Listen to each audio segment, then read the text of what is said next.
Sophie Rhys-Jones est la femme du prince Edward de Wessex, ce qui fait d'elle la comtesse de Wessex. Souvent comparée à la princesse Diana en raison de leur ressemblance physique, elle semble avoir trouvé sa place et s'être épanouie au sein de la famille royale d'Angleterre. Pourtant, tout n'a pas été simple pour cette fière maman de 2 enfants qui a su se faire aimer du public. Premier accouchement difficile, poids des attentes de millions de personnes qui la voient comme la future princesse Diana, Sophie Rhys-Jones a dû faire face à de nombreuses épreuves au cours de sa vie. Mais avant de devenir une figure publique en tant que comtesse de Wessex et membre officiel de la famille royale britannique, Sophie Rhys-Jones est tout simplement une femme qui est tombée amoureuse du prince Edward. C'est au cours de l'année 1993 que leurs chemins se sont croisés pour la première fois.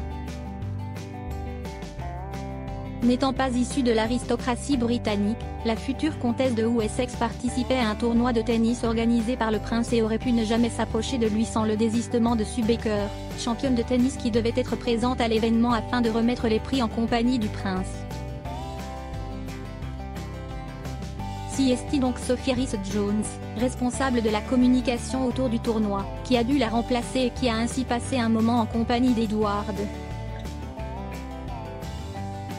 Il aura suffi de ce simple contact pour déclencher le début d'une histoire d'amour incroyable et forte qui dure depuis maintenant plus de 26 ans. Au départ, ils se sont aussi discrets que possible sur leur relation, la comtesse de Wessex n'étant pas du même statut que le prince, mais ils ont fini par faire fi des rumeurs et par vivre leur amour au grand jour. C'est en 1999, après avoir passé plus de 6 ans main dans la main qu'ils décident d'annoncer officiellement leurs fiançailles. Un mariage célébré dans la chapelle Saint-Georges du château de Windsor est beaucoup moins faste que ceux des autres membres de la famille royale bien qu'il ait tout de même été retransmis en direct à la télévision. Ayant toujours refusé de devenir une princesse puisqu'elle est une roturière, Sophie Rhys-Jones a donc trouvé l'homme de sa vie au sein de la famille royale. Avec le prince Edward, elle se sent prête à fonder une famille et ainsi que, le 8 novembre 2003, Lady Louise voit le jour. Mais la naissance de la fille aînée du couple n'a pas été facile.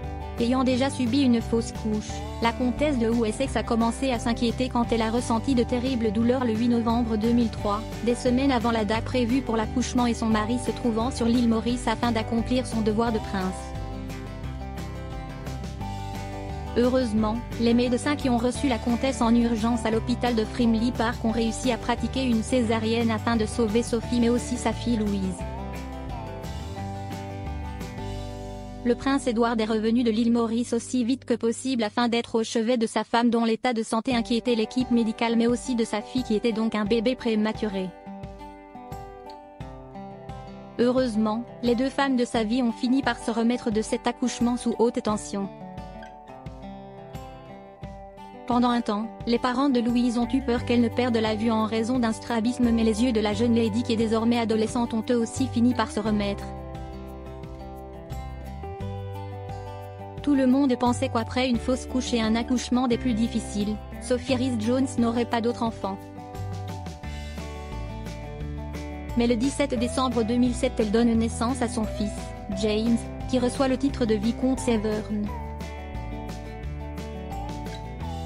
Heureusement ce second accouchement s'est très bien passé et la petite famille nage dans le bonheur depuis. Depuis près de 30 ans, le prince Edward et Sophie Rhys-Jones forment ainsi un couple solide et uni et ils ont de toute évidence été faits l'un pour l'autre.